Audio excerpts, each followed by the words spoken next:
Hello friends, एक बार फिर से आपका स्वागत है। मैं आपके लिए फिर से इंफॉर्मेशन लाया हूं केवीएस एनवीएस इंटरव्यू से रिलेटेड। आप सभी जानते हैं कि हमारा लास्ट स्टेप बाकी है। आप सभी को यह पता था कि केवीएस एनवीएस इस बार ज्वाइंट वेंचर कर रहे हैं और 3 स्टेप्स में उनको यह भर्ती प्रक्रिया कंप्लीट करनी थी। इन 3 स्टेप्स के बाद आप अपने आप को टीचर के रूप में देख पाएंगे, जिनमें से 2 स्टेप्स ऑलरेडी आप ले चुके हैं। अंतिम स्टेप हमारा अभी बाकी है। 2 स्टेप कौन से? टीयर 1 जो क्वालिफाइंग नेचर का था, और सबसे इंपॉर्टेंट भूमिका निभाने वाला, हमें इंटरव्यू तक पहुंचाने वाला टीयर 2 एग्जाम। तो टीयर 2 भी आप लगभग अपने आप को मानते होंगे पास कर चुके हैं। जो कैंडिडेट जिनको यह लगता है कि मेरा एग्जाम अच्छा गया था, मैंने की से मैच भी कर लिया, बहुत अच्छा रहा, वो अपने आप को अभी से प्रिपेयर कर सकते हैं। क्योंकि पहली वीडियो में मैंने ये जानकारी दे दी है आपको कि आपको 15 दिन पहले ये सरप्राइज मिलना स्टार्ट होगा कि किस शहर में आपका इंटरव्यू होने वाला है। ऐसा नहीं है कि महीनों पहले आपको बता दिया जाए। देखिए, केवीएस एनवीएस के जो इंटरव्यू हैं वो लगभग आपके बहुत शॉर्ट टाइम पे ही आपको पता चलते हैं। ऐसा नहीं है कि 6 महीने पहले आपको बता दें या ये नवंबर दिसंबर में। अभी अगर मैं केवीएस एनवीएस के इंटरनल बात करूं तो वहां ट्रांसफर सिस्टम चला हुआ है और ट्रांसफर सिस्टम उनका लगभग छुट्टियों में कंप्लीट हो जाता है। यह फरवरी से स्टार्ट हो जाता है और छुट्टियों तक जिस टीचर को जहां ट्रांसफर मिला है वहां पे वो पोस्ट अपनी ले लेता है जाकर। इससे फायदा क्या होता है?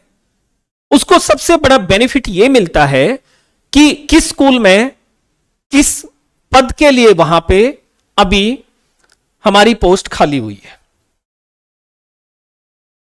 तो जब आपका चयन होगा तो वहां पे भेजना आपको आसान होगा। अब पता चले कि टीचर को ट्रांसफर अभी किया नहीं है, वहां पे आपको भेजा जा रहा है, लेकिन आप वहां पर गए, ऑलरेडी टीचर था, तो थोड़ा सा मुश्किल आपके लिए रहती है। तो अभी ट्रांसफर सिस्टम चला हुआ है। जैसे ही ये होगा, हो सकता है कि बहुत जल्द आपके इंटरव्यू स्टार्ट हो जाएं और उसके बाद आपको भी आपकी पोस्टिंग दे दी जाए। अब जो इंटरव्यू है उसमें महत्वपूर्ण बातें कौन सी ध्यान रखनी है? इस इंटरव्यू बैच में सबसे इंपॉर्टेंट रहता है आपका आत्मविश्वास। मैं हमेशा यही कहता आया हूं कि आपने अपना बहुत महत्वपूर्ण जो रोल था वो पूरा कर लिया है। अब सारा खेल आप अपने आप को कैसे प्रस्तुत करते हैं, कैसे अपने आप को प्रेजेंट कर पाते हैं। देखो, बहुत सिंपल भाषा में मैं आपको समझाऊं, वहां जितने भी कैंडिडेट गए हैं वो सब रिटन क्वालिफाई करके गए हैं। सबकी योग्यताएं वैसी ही हैं जैसी आपकी हैं, यानी जो डिजायरेबल हैं सबकी सेम है। कुछ एक आध एडिशनल डिग्री आपने की होगी, उससे कोई फर्क ज्यादा उनको पड़ता भी नहीं है। जो डिजायरेबल मांगा था वो भी है, मेरिट है वो भी है उनके पास। फिर कैसे वो डिफरेंशिएट करेंगे कि आपका चयन हो? वो है अपने आप की प्रस्तुति। अपने आप को कितना अच्छे से आप वहां प्रेजेंट कर पाए। हरियाणा में एक कहावत है, बोलने वाले के बुमले भी बिक जाते हैं। इसको सरल भाषा में हम समझे, यदि आप अपने आप को अच्छे से वहां पे हर परिस्थिति में अच्छे से एक्सप्रेस कर पाए तो समझिए आपका सिलेक्शन पक्का है। इसलिए मैंने लिखा है, बी कॉन्फिडेंट।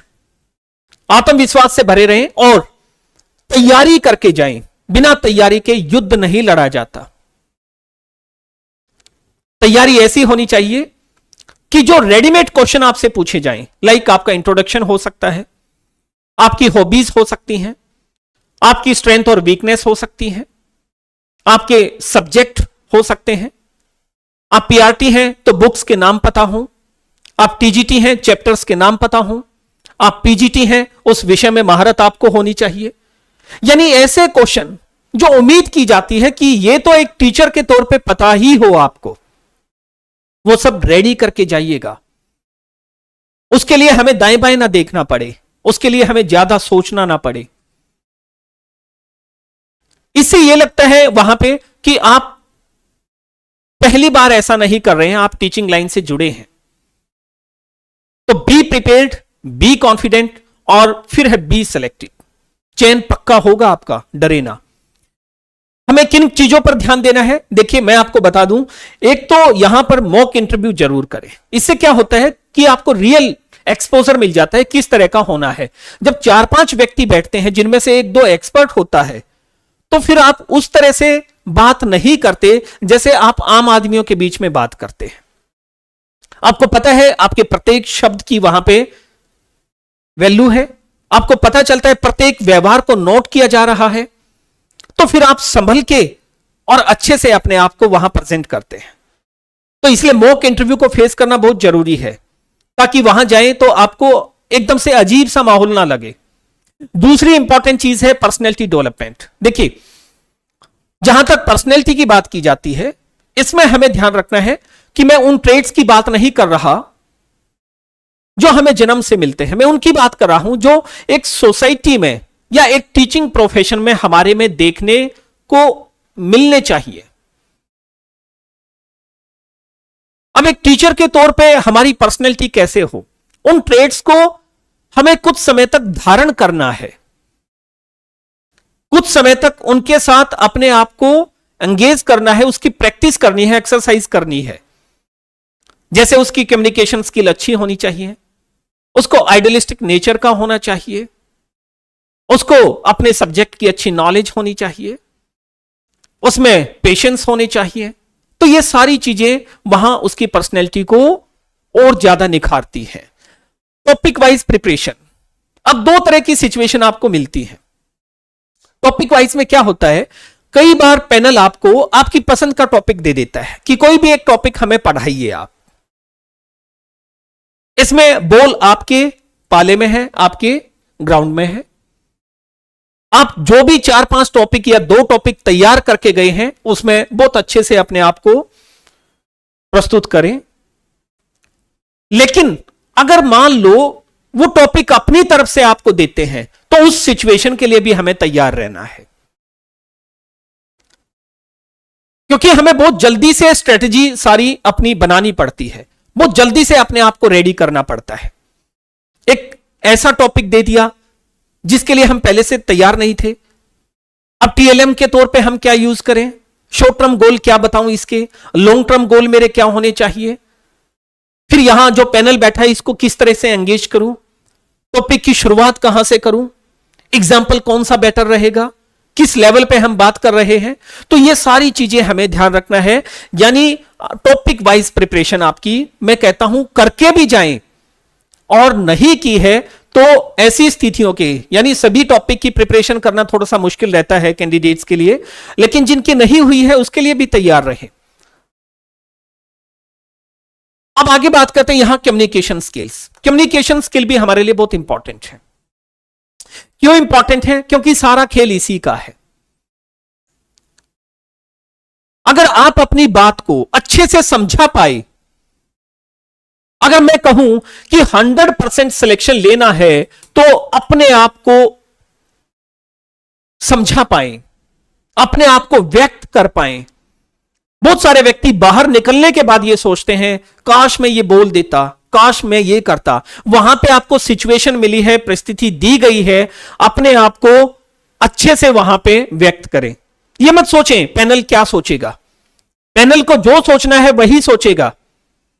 जो आप वहां पे दिखोगे, जो वहां पर आप बोलोगे, वो सब उसी के आधार पे आपको असेस करेंगे, उसी के आधार पे आपका मूल्यांकन होना है। तो कम्युनिकेशन स्किल आपकी अच्छी हो। अब क्वेश्चन इसमें आता है कि इस कम्युनिकेशन में भाषा कौन सी हो, हमारी मीडियम कौन सा हो। अब देखिए, मैं तो ये कहता हूं कि अगर मान लो जब हम केवीएस एनबीएस की बात करते हैं तो ये हमारे इंडिया लेवल पे है, और केवीएस की बात करता हूं मैं तो ये आपको मिल जाएंगे इंटरनेशनल लेवल पे। यानी बहुत सारे तो नहीं, लेकिन 4-5 कंट्रीज ऐसे हैं जहां पे केवीएस रन होते हैं। ये आपको पता होना चाहिए कहां कहां पर केवीएस इस देश से बाहर भी चलते हैं। फिर जो हमारे केवीएस हैं वो ज्यादातर हमारे अर्बन एरियाज में मिलेंगे, लेकिन जो नवोदय विद्यालय है वो हमारे रूरल एरिया में है। दरअसल इनकी शुरुआत इसलिए की गई केंद्रीय विद्यालयों की, जिनको पहले सेंट्रल स्कूल बोलते थे, कि केंद्रीय कर्मचारी के बच्चों को इसका लाभ मिल सके, क्योंकि उनकी जॉब ट्रांसफरेबल थी, एक जगह से दूसरी जगह ट्रांसफर होता रहता था। ऐसे में बच्चों की पढ़ाई का लॉस ना हो, तो केंद्रीय विद्यालयों की स्थापना की गई। और उसमें क्या था, एक सिस्टमेटिक ढंग से सारा सिलेबस चलता था। अगर मान लो इस समय यहां दिल्ली के केवीएस में जो चल रहा है वही आपको महाराष्ट्र के केवीएस में मिल जाएगा, क्योंकि एक सेट पैटर्न पे यहां भी काम हो रहा है और उसी पैटर्न पे वहां भी काम हो रहा है, सेम अप्रोच है। अगर यहां का बच्चा, उसके फादर का ट्रांसफर होता है और वहां जाकर वो ज्वाइन करता है, तो उसको वहीं से फिर से कनेक्शन या कनेक्टिविटी मिल जाती है। वहीं पे नवोदय की हम बात करते हैं, 1986 की पॉलिसी आई हमारी। इस 86 की पॉलिसी में हमने ये बात की कि जो रूरल एरिया में बच्चे हैं, जो टैलेंटेड बच्चे हैं, उनको आगे कैसे लाएं। तो यहां पर नवोदय विद्यालय बने और इसमें ज्यादा वेटेज दी जाती है रूरल एरिया के बच्चों को, ग्रामीण क्षेत्रों से जुड़े बच्चे हैं, उनके टैलेंट को निखारने के लिए, सर्च करने के लिए। ये आपको ग्रामीण क्षेत्रों में ज्यादा मिलेंगे, प्रत्येक डिस्ट्रिक्ट में मिल जाएंगे। अब क्वेश्चन एक और इंपॉर्टेंट मैं आपको बता दूं, जहां पर हर स्कूल में मिड डे मील चलता है, एनवीएस ऐसे हैं जो रेजिडेंशियल हैं, जहां फुल डे मील चलता है तीनों समय, ब्रेकफास्ट, लंच, डिनर। ये रेजिडेंशियल हैं। इसमें बच्चे वही रह के अपनी शिक्षा को पूरी करते हैं।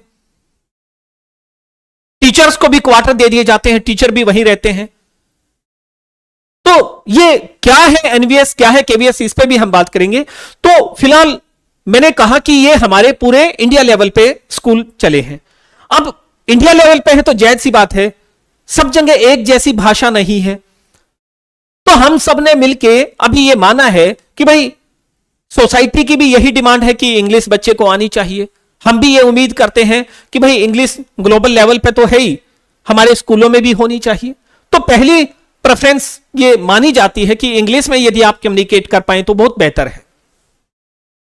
लेकिन ये तभी पॉसिबल है जब आप इंग्लिश मीडियम स्कूल से पढ़े हैं, आपकी कम्युनिकेशन स्किल अच्छी रही है, आपके घर का एनवायरमेंट या आपका ओवरऑल एनवायरमेंट ऐसा रहा जिसमें इस तरह की चीजें मौजूद थी। लेकिन चैलेंज थोड़ा सा उन बच्चों के लिए है जो हिंदी बैकग्राउंड से हैं, गांव देहात के स्कूल में पढ़े, इंग्लिश के नाम पे सिर्फ पेपर में ही उन्होंने अपना चीजों को सीखा है, जाना है, सिर्फ परफॉर्म किया है। वो भी घबराने की जरूरत नहीं है। आपको यह पता होना चाहिए कि इंटरव्यू में आपका ओवरऑल असेसमेंट हो रहा है। इस ओवरऑल असेसमेंट में ध्यान क्या रखना है, हमें यह ध्यान रखना है कि लैंग्वेज बैरियर नहीं बनेगा अगर आप अपने आप को अच्छे से किसी भी भाषा में व्यक्त कर पाए। एक बच्चा जिसको इंग्लिश आती थी, लो कॉन्फिडेंस था, इंफॉर्मेशन को डिलीवर ही नहीं कर पाया। एक बच्चा जिसको हिंदी आती थी, बहुत कॉन्फिडेंट था और अच्छे से उसने अपने आप को वहां पे प्रस्तुत किया, उसका सिलेक्शन हो सकता है। हां, बेसिक कमांड आपको होनी चाहिए। जैसे मैंने कहा ना, हिंदी भाषी बच्चे भी अपनी शुरुआत इंट्रोडक्शन में इंग्लिश से कर सकते हैं।